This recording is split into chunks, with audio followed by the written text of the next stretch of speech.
আমৃত্যু ভালোবাসি তোকে পর্ব ৮ লেখিকা সালমা চৌধুরী। আর আমি প্রীতম বলছি। মেঘ এক ছুটে বাড়ির ভেতরে ঢুকল। সোফায় বসে গল্প করছিল মালিয়া খান, হালিমা খান আর আকলিমা খান। মেঘকে ছুটতে দেখে দৃষ্টি পড়ল সেদিকে। আকলিমা খান ডেকে বললেন, মেঘ, কি হয়েছে তোর?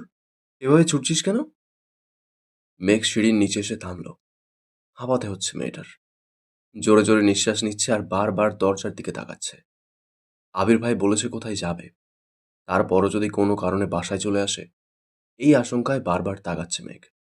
হালিমা খান সূক্ষ্ম নজরে মেঘের পায়ের দিকে তাকিয়ে জিজ্ঞেস করলেন, তুই নূপুর পেলি কোথায়? মেঘ এবার দরজার দিক থেকে দৃষ্টি সরিয়ে মা কাকিয়ার দিকে তাকালো। অকস্মাৎ বলে উঠল, আবির ভাই দিয়েছে। হালিমা খান, মালিয়া খান আর আকলিমা খান তিনজন অবাক হয়ে চোখাচোখি করলো কিছুক্ষণ। মালিয়া খান পুনরায় জিজ্ঞেস করলেন, আবির তোকে নূপুর দিয়েছে মা? মেঘ এবার স্পষ্ট দৃষ্টিতে তাকালো। একটু রাগি রাগি ভাব নিয়ে বলল, আবির ভাই দিয়েছে বড় আম্মু। তোমার ছেলে না দিলে কি তোমার ছেলের কথা বলতাম আমি? হালিমা খান কয়েক মুহূর্ত নীরব থেকে আবার বললেন, তোর মনে আছে মেঘ, আবির বিদেশ যাওয়ার ৬ মাস আগে তোর নূপুরগুলো তোর থেকে আমি নিয়ে নিয়েছিলাম? মেঘ কিছুক্ষণ ভাবল, তারপর বলল, হ্যাঁ আম্মু, মনে পড়ছে। ওই নূপুরগুলো কোথায়? হালিমা খান সহসা উত্তর দিলেন, ওইগুলো তো আমার কাছেই আছে, কিন্তু সেদিন নূপুরগুলো তো আমি নিজের ইচ্ছেই নিইনি। আবিরই বলেছিল নিতে। মেঘ চমকে উঠল মায়ের কথায়। ছুটে এসে বসল সোফায়। কি হয়েছিল বলো আম্মু, কেন নিয়েছিলে? হালিমা খান একটু ভেবে চিনতে বললেন, এমন কিছু না। আবির আমার কাছে এসে বলেছিল তোর পায়ের নুপুরের শব্দ নাকি ওর মাথায় ধরে। ঘুমালে তুই দৌড়াদৌড়ি করিস, ঝনঝন করলে ওর মাথা ব্যথা করে, পড়তে পারে না। তাই বলছিল নুপুর খুলে রেখে দিতে। তাই আমিও আবিরের কথা মতো তোর থেকে নুপুর নিয়ে নিয়েছিলাম। এরপর তুইও তো আর কখনো চাসনি, আমিও আর তোকে দিইনি। ২-১ বছর পর মনে হয়েছিল আমার, কিন্তু বের করে দেখি এগুলো তোর লাগবে না। এজন্য তোর আব্বুকে বলে রাখছিলাম তুই চাইলে তোকে যেন নুপুর বানিয়ে দেয়। তখন তো আবির ছিলই না। এজন্যই আজকে তোর পায়ে নুপুর দেখে আমরা অবাক হচ্ছিলাম। মেঘ ভাবনায় পড়ে গেল। ছোটবেলায় আবির ভাই নুপুর খুলতে বললে এখন উনি নিজের হাতে কেন পরিয়ে দিলেন? এখন কি ওনার মাথার ব্যথা ভালো হয়ে গেছে? তৎক্ষণাৎ মনে হলো আবির ভাইয়ের কথা। তাহলে কি সত্যি আমার চালচলন পর্যবেক্ষণ করতেই নুপুরগুলো দিয়েছেন, নাকি ছোটবেলার কথা ভেবে মনটা নরম হয়েছে ওনার? আকলিমা খান হাসি মুখে বলে উঠলেন, ওইসব বাদ দে। শপিং ব্যাগে কি রে মেঘ? মেঘ কাকিয়ার কথায় স্বাভাবিক হয়ে বলল, হিজাব। কেউ আর কিছু বলল না। তারা তাদের আড্ডায় মনোযোগ দিল। মেঘও শপিং ব্যাগ নিয়ে সিঁড়িতে উঠায় ব্যস্ত হলো। রাতে আর আবিরের সাথে মেঘের দেখা হয়নি। প্রতিদিনের মতো আজকেও সকাল ৮টায় অফিসের জন্য রেডি হয়ে খেতে বসেছে আবির। মেঘ ইচ্ছে করেই আজ সেজেগুজে খেতে নামবে ভাবল।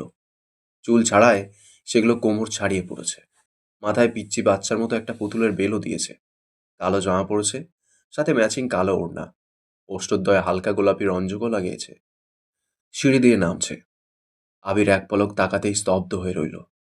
মেয়েটা এমনিতেই অনেক ফর্সা, তার মধ্যে কালো জামা পরাতে অসম্ভব সুন্দর লাগছে। সাথে চুলগুলো ছাড়া থাকাতে মায়াবন বিহারীর মতো লাগছে অষ্টাদশীকে। আবির চোখ সরাতে পারছে না। অবিচলিত আঁকিতে তাকিয়ে আছে অষ্টাদশীর পানে। হঠাৎ তানভীর ডেকে উঠল, ভাইয়া তুমি কি আজ ফ্রি আছো? মনোযোগ নষ্ট হলো আবিরের। মেঘের দিক থেকে চোখ নামালো। তানভীরের দিকে না তাকিয়েই বলল, কেন? আজকে আমাদের হবু এমপির জন্মদিন। উনি তোমার কথা বলছিলেন। তুমি দেশে আছো জেনে খুব করে বললেন তোমায় যেতে। আবিরের স্বাভাবিক জবাব, কখন যেতে হবে? তানভীর, ৬টায়। আবির, আচ্ছা ঠিক আছে। মেঘ এতক্ষণে টেবিলের কাছে চলে এসেছে। ৩ কর্তায় যেন ঘাড় ফিরিয়ে তাকালো। সকলেই এক নজর পায়ের দিকে তাকালো, কিন্তু কেউ তেমন কথা বলল না। অবশ্য কথা বলারও কিছু নেই। মেয়েদের সাজুগুজুতে বাবা চাচারা নাক গলায় না সচরাচর, বরং তারা চায় বাড়ির মেয়েরা সবসময় হাসি খুশি থাকুক। মেঘ চেয়ার টেনে বসলো আবির ভাইয়ের বিপরীতে। এক পলক তাকালো। আবির ভাইও আজ কালো শার্ট পরেছে। আবির ভাই সবসময় সাদা অথবা কালো শার্টই পরেন। হঠাৎ কফি কালার বা আসমানি বা হালকা কোনো কালার পরেন না। শুধু পাঞ্জাবির ক্ষেত্রে ব্যতিক্রম দেখা যায়। ড্রেস মিলে যাওয়াতে মেঘ মাথা নিচু করে মুচকে হাসল। ইকবাল খান তানভীরের দিকে তাকিয়ে জিজ্ঞেস করলেন, তোদের হবু এমপি আবিরকে কিভাবে চেনে? তানভীরের সহজ সরল উত্তর, আমি একটা প্ল্যান দিয়েছিলাম অনেকে। প্ল্যান কার্যকর হওয়ায় খুশি হয়ে হবু এমপি বলছিলেন, তোমার মাথায় এত প্ল্যান আসে কিভাবে? আমি তখন বলেছি, আমায় বেশিরভাগ প্ল্যান ভাইয়া দেন। আমি ভাইয়াকে প্রবলেম শেয়ার করি, তারপর ভাই আমায় প্ল্যান দেয়। তখনই এমপি বলেছিলেন, তাহলে তোমার ভাইয়াকে নিয়ে আইসো। তখন ভাইয়া বাইরে ছিলেন, আজ ওনার জন্মদিন, তাই সকালবেলা উনি নিজে আমায় কল করে জিজ্ঞেস করলেন ভাইয়া আসছে কিনা। আমি হ্যাঁ বলাতে উনি নিজেই বারবার বললেন ভাইয়াকে নিয়ে যেতে। ইকবাল খানের সাথে মোজাম্মেল খান এবং আলী আহমদ খানও যেন মনোযোগ দিয়ে তানভীরের কথাগুলো শুনছিল। মোজাম্মেল খান সবসময় চুপ থাকেন, যা সিদ্ধান্ত সকল কিছু বড় ভাইয়ের। তানভীরের এসব কথা শুনে আলী আহমদ খান রাগে ফুঁসছেন। রাগান্বিত স্বরে বললেন, আবির, আমি কিন্তু তোমায় আগেই সাবধান করেছি, রাজনীতিতে তুমি জড়াবে না। আবির নিরুদ্বেগ কণ্ঠে উত্তর দিল, আমি তো বলেছি রাজনীতি করব না। তাহলে তানভীরকে রাজনীতি নিয়ে প্ল্যান দাও কেন? রাজনীতি নিয়ে মাথা ঘামাও কেন? আর এমপির জন্মদিনে যেতে এক কথায় রাজি হলে কেন? এই বুদ্ধি প্ল্যান ব্যবসায় লাগালে আমাদের ব্যবসাটা আরও এগোতো। গম্ভীর কণ্ঠে একটানা কথাগুলো বললেন আলী আহমদ খান। মেঘ, মিম আর আদি চুপচাপ খাচ্ছে। বাবা চাচার কথায় কোনো মনোযোগ নেই তাদের। মেঘ খাচ্ছে আর মিটিমিটি হাসছে, আবার একটু পর পর আবির ভাইয়ের দিকে পিটপিট করে তাকাচ্ছে। আলী আহমদ খানের কথায় আবির খাবারের প্লেট থেকে চোখ তুলে তাকালো। রাশভারী কণ্ঠে বলা শুরু করলো, তোমাদের কয়েক বছর যাবৎ একটাই সমস্যা, তানভীর কেন রাজনীতি করে। মেন কথা, তোমরা রাজনীতি পছন্দ করো না, কিন্তু আমি মন থেকে চাই তানভীর রাজনীতি করুক, এবং সেটা মাঝপথে ছাড়ার জন্য না। সভাপতি, এমপি, মন্ত্রী পদে পদে নিজের সাফল্য বয়ে আনুক, এবং আমার বিশ্বাস আমার ভাই সফল হবে ইনশাল্লাহ। কয়েক সেকেন্ড থেমে আবার বলা শুরু করলো, প্রতিটা বিষয় আমরা নিজেরা যখন ভাবি তখন একতরফা ভাবি, মনে হয় আমি যা ভাবছি সেটাই ঠিক, এটা করলেই পারফেক্ট হবে।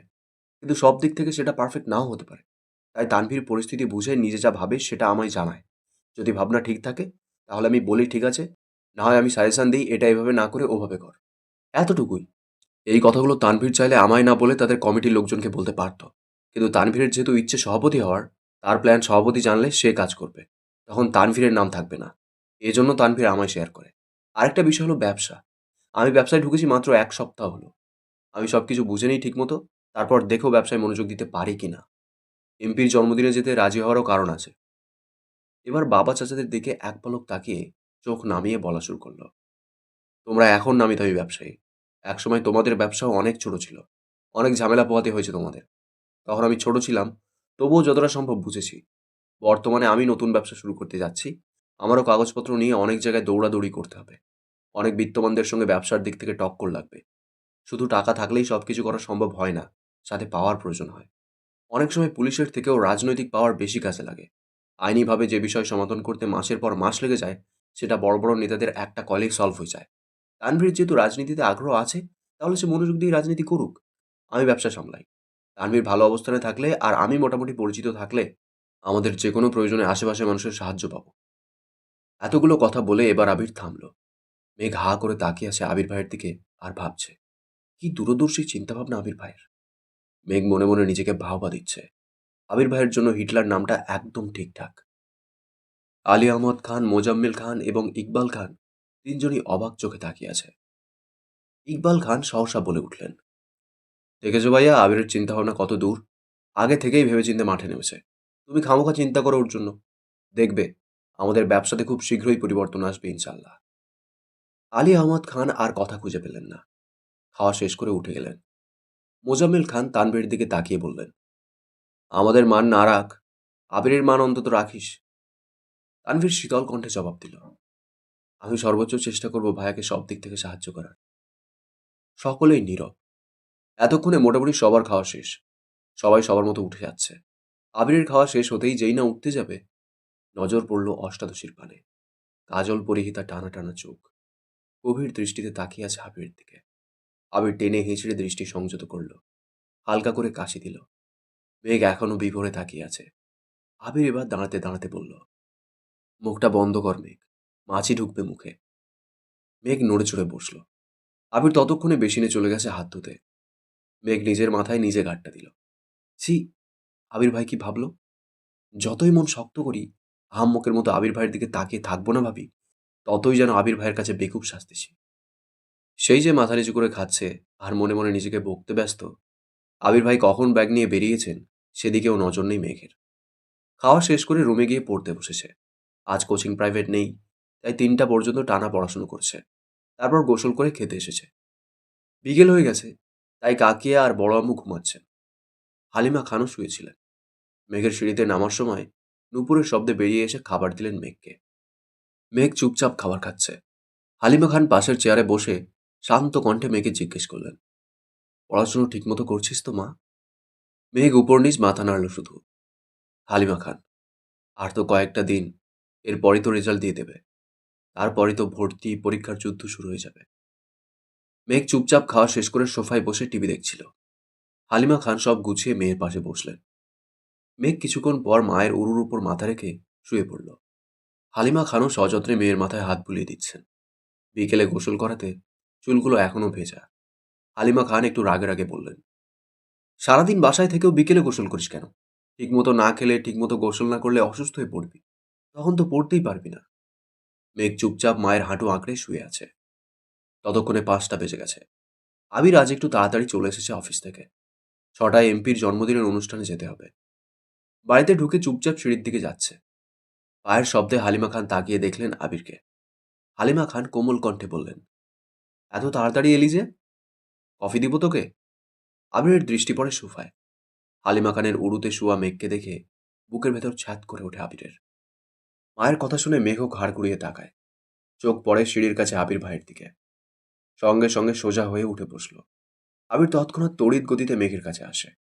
ভয়ার্ত কণ্ঠে বলল, কি হয়েছে তোর? বলতে বলতে কপালে, গালে, গলায় হাত রাখলো একবার। আবির ভাইয়ের উষ্ণ হাতের ছোঁয়ায় কেঁপে উঠল অষ্টাদশী। আবির হাত সরিয়ে উত্তেজিত কণ্ঠে পুনরায় প্রশ্ন করল, শরীর খারাপ লাগছে? মাথা ব্যথা করছে? মেঘ যেন বিস্ময়কর দৃষ্টিতে তাকিয়ে আছে আবির ভাইয়ের অভিমুখে। আবির ভাইয়ের কপাল ঘামে চিকচিক করছে। আলিমা খান অভিযোগের স্বরে বললেন, আরে দেখ না, সারাদিন বাসায় থেকেও অসময়ে গোসল করে। এত লম্বা চুল, শুকাতে তো সময় লাগে নাকি? নিজের কোনো যত্ন নেয় না, কিছু না। আবির সহসা বলে উঠল, মামনি, একটু কফি করে দিবা প্লিজ? হালিমা খানের সরল উত্তর, তুই বস একটু, এখনই নিয়ে আসছি। হালিমা খান উঠে রান্নাঘরে গেলেন। আবির ঘুরে গিয়ে হালিমা খানের জায়গায় বসলেন। মেঘ নিচের দিকে চেয়ে ঠোঁট কামড়ে ধরে বসে আছে। শীর্ণ বক্ষ ধরফর করছে অষ্টাদশীর। আবির ক্ষুদ্র চোখে তাকিয়ে আছে অষ্টাদশীর পানে। নিরুদ্যম কণ্ঠে শুধালো, কি হয়েছে তোর? মন খারাপ? মেঘের দুনিয়া ঘুরছে। মনের ভিতর টালমাটাল অবস্থা। হৃৎপিণ্ড ছুটছে দিক বিদিক। কিছু সেকেন্ড পর কোনো রকমে এপাশ ওপাশ মাথা নাড়ল। আবির একটু চুপ করে গম্ভীর কণ্ঠে বলল, কেউ বকেছে তোকে? সহসা মেঘের জবাব, কেউ বকেনি। আবির একবার দীর্ঘশ্বাস ফেলল। বেশ ঠান্ডা কণ্ঠে বলল, তাকা আমার দিকে। মেঘ এবার দ্বিতীয় দফায় ধাক্কা খেল। মেঘ নড়ে উঠল। কাঁপা কাঁপা চোখে তাকালো আবির ভাইয়ের চোখের দিকে। আবির ভাইয়ের শীতল চাউনিতে অষ্টাদশীর মনে ঝড় শুরু হয়েছে। সাগরের গভীরতার ন্যায় চোখের দিকে বেশিক্ষণ তাকিয়ে থাকা সম্ভব হলো না মেঘের। চট জলদি মাথা নিচু করে ফেলল। আবির তখনও তীক্ষ্ণ দৃষ্টিতে তাকিয়ে আছে অষ্টাদশীর দিকে। আবির কিছুটা ভেবে শক্ত কণ্ঠে বলল, মেঘ, আমি এই বাড়ির সিঙ্গেল একটা মানুষের মুখেও তোর নামে অভিযোগ শুনতে চাই না। মেঘের অভিব্যক্তি বোঝা গেল না। চিবুক গলায় নেমেছে। নিজের মনের উথাল পাথাল পরিস্থিতি সামলাতে ব্যস্ত অষ্টাদশী। আবির কপাল গোটায়। হঠাৎই পল্লব ফেলে দীর্ঘশ্বাস ছেড়ে শক্ত চাউনিতে মেঘের দিকে তাকায়। কাল থেকে বিকালে কোচিংয়ে যাবি। ওনাদের ৩টায় ব্যাচ আছে। প্রতিদিন ১১টায় গোসল করবি। ১টার পর নামাজ পড়ে খেয়ে প্রাইভেটে যাবি। তারপর কোচিং শেষ করে বাসা আসবি। আমি কোচিংয়ে কথা বলে নিব। এতক্ষণে হালিমা খান কফি নিয়ে হাজির হলেন। আবির স্বাভাবিক কণ্ঠে বলল, মামনি, মেঘ কাল থেকে ১১টায় গোসল করবে আর বিকালে কোচিং যাবে। ওর গোসলের টাইম যদি ১ মিনিট এদিক ওদিক হয়, তুমি সঙ্গে সঙ্গে আমায় কল করবা। এতটুকু বলেই কফির কাপ নিয়ে সিঁড়ি দিয়ে ধপধপ করে উপরে চলে গেল। মেঘের হৃৎপিণ্ড দুভাগ হয়ে গেল আবির ভাইয়ের কথায়। এতদিন মনের ভেতর শুধু তুফান চালিয়েছে এই লোকটা। এখন মেঘের জীবনেও তুফান চালাচ্ছে। বন্যা তো ১০টার ব্যাচে যাবে। মেঘ একা একা বিকালে পড়তে যাবে। ওখানে তো কাউরে চিনে না। ভাবতেই আহত হলো মনটা। ঠাই সোফায় হেলান দিয়ে বসে আছে মেঘ। হালিমা খান মেঘকে ১ কাপ কফি এনে দিলেন। মেঘ কিছুটা স্বাভাবিক হয়ে কফি খাওয়ায় মনোযোগ দিল। কিছুক্ষণ পর মেঘ সিঁড়ি দিয়ে উঠছে রুমে যাওয়ার উদ্দেশ্যে। তখনই সিঁড়ি দিয়ে ব্যস্ত পায়ে নামছে আবির ভাই। এমপির জন্মদিনের অনুষ্ঠানে যাওয়ার জন্য রেডি হয়েছে। খয়েরি রঙের শার্ট কনুই পর্যন্ত হাত ভাঁজ করা, কালো প্যান্ট দিয়ে ইন করা, নতুন শো জুতা, চোখে নতুন একটা সানগ্লাস, চুলগুলো খুব সুন্দর করে স্টাইল করা। এক পলক তাকাতেই মেঘ থমকে দাঁড়ালো সিঁড়িতে। আবির ভাইয়ের এক হাত পকেটে, অন্য হাতের আঙুলে বাইকের চাবি ঘোরাতে ঘোরাতে মেঘের পাশ কেটে নেমে গেলেন। মেঘ ওখানেই দাঁড়িয়ে পড়েছে। বডি স্প্রের তীব্র গন্ধে ঘাড় ঘুরিয়ে তাকালো আবির ভাইয়ের দিকে। যতক্ষণ দেখা গেল ততক্ষণ স্থির দৃষ্টিতে তাকিয়ে রইল। বিড়বিড় করে বলল, ওনার যন্ত্রণায় আমায় পাবনা যেতে হবে মনে হচ্ছে। কিছুক্ষণ পর মেঘ রুমে চলে গেল। তানভীর সারাদিনেও বাসায় ফিরতে পারেনি। সেই যে সকালে বের হয়েছিল, সারাদিন নির্বাচনের কাজে ব্যস্ত। বিকেলে বাইরেই খেয়েছে। তারপর থেকে জন্মদিনের অনুষ্ঠানের কাজে ব্যস্ত। কোথায় কি রাখবে, কিভাবে করবে, সভাপতি, সাধারণ সদস্য সকলেই ব্যস্ত। অনুষ্ঠান শুরু হওয়ার পর্যায়ে আবির উপস্থিত হলো। আবিরকে দেখে তানভীর ছুটে এসেছে। পরিচয় করিয়ে দিয়েছে হবু এমপির সাথে। হ্যান্ডশেক করে মত বিনিময় শুরু করলেন দুজনে। অনুষ্ঠান ভালোই ভালোই শেষ হলো। বেশ কিছু ছবিও তোলা হয়েছে এমপির ফ্যামিলির সাথে। আবির তানভীর এমপির দুপাশে দাঁড়িয়ে কেক খাওয়ানো সহ আরও অনেক ছবি তোলা হয়েছে। সেখান থেকেই 4টা ছবি আবির ফেসবুকে আপলোড করেছে, সাথে জন্মদিনের ক্যাপশন দিয়ে। অনুষ্ঠান শেষে তানভীর বলল, ভাইয়া, তুমি কি আমায় বাইকে লিফট দিবা নাকি রিক্সা করে বাড়ি যাব? আবির এক মুহূর্ত ভেবে উত্তর দিল, আজ থেকে যেতে পারবি, সমস্যা নেই। তানভীর খুশিতে আত্মহারা হয়ে গেছে। 10 দিনের মাথায় ভাইয়ের বাইকে ওঠার অনুমতি পেল। বাইক চালাতে চালাতে আবির গম্ভীর কণ্ঠে তানভীরকে বলল, তোর কাছে মেঘের বান্ধবীর নাম্বার আছে? তানভীর স্বাভাবিকভাবেই বলল, হ্যাঁ আছে, কেন ভাইয়া?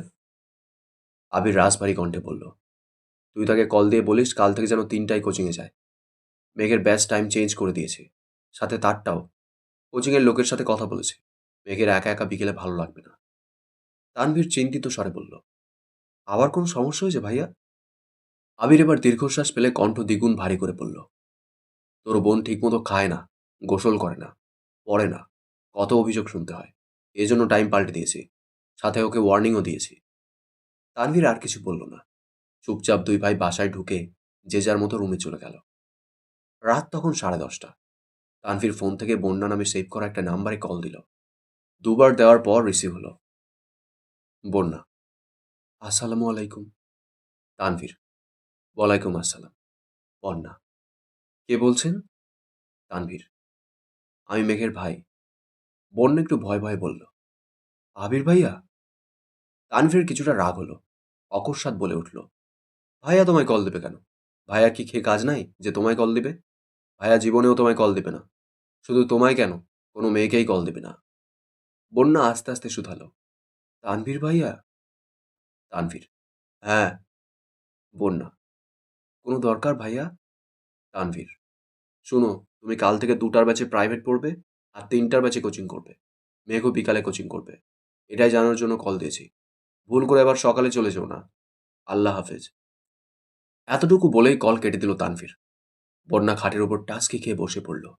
কিছু ভাবতে পারছে না। কিছুক্ষণ স্থির থেকে তাড়াতাড়ি কল করলো মেঘকে। একবার বাজতেই কল রিসিভ করলো মেঘ। বন্যা, এই পাগল, তোর কি হয়েছে রে? কাল থেকে এতবার কল দিচ্ছি, কোনো খবর নাই তোর? সেই যে আবির ভাইয়ের সাথে বাইকে গেলি, কি হলো তাও বললি না। কি অঘটন ঘটাইছিস তুই? মেঘ, আমি অঘটন ঘটাইনি, আবির ভাই অঘটন ঘটাইছে। উনি আমার মনের ভিতরে ঢুকে আমার জীবনের 14টা বাজায় দিছে। আমার খাওয়া, গোসল, ঘুম সব কিছুর নাজেহাল অবস্থা করে ফেলছে। ওনাকে যতবার দেখছি ততবারই ভেঙে চুরে যাচ্ছি আমি। বারবার করে নতুন করে ক্রাশ খাই। কি করব বল? বন্যা এবার রাগে বলল, রাত বিরাতে নেশা করা ছেড়ে ঘুমা, বায়। কি জন্য কল দিয়েছিল তা বলতেই পারল না। মেঘের এসব হাবিজাবি কথা শুনতে তার এখন একটুও ভালো লাগছে না। কোথায় সিরিয়াস মোডে কল দিল মেঘকে? মেঘ যেন ঘোরেই পড়ে আছে। মেঘও আর কল ব্যাক করল না। মেঘ ফেসবুকে ঢুকলো।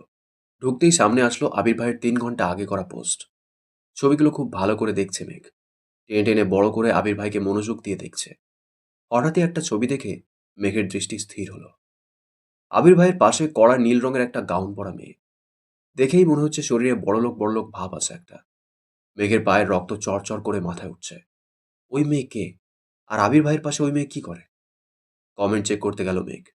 অনেকগুলো কমেন্টের ভিড়ে ওই নীল জামা পরিহিতার একটা আইডি চোখে পড়ল।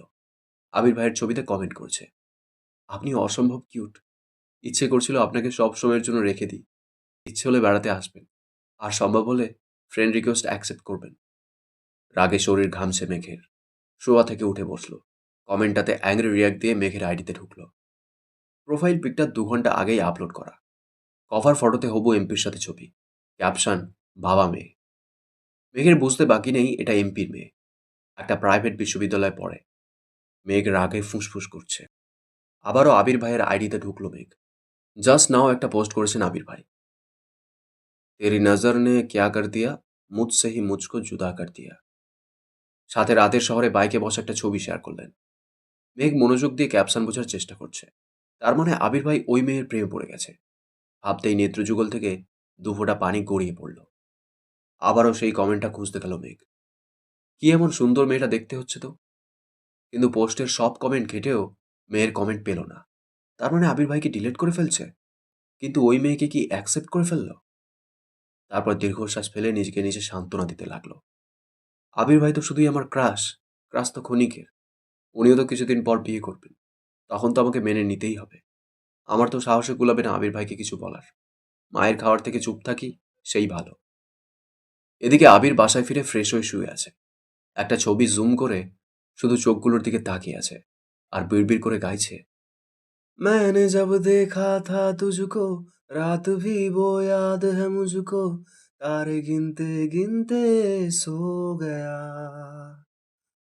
दिल मेरा धड़का था कस के, कुछ कहा था तूने हंस के, मैं उसी पल तेरा हो गया।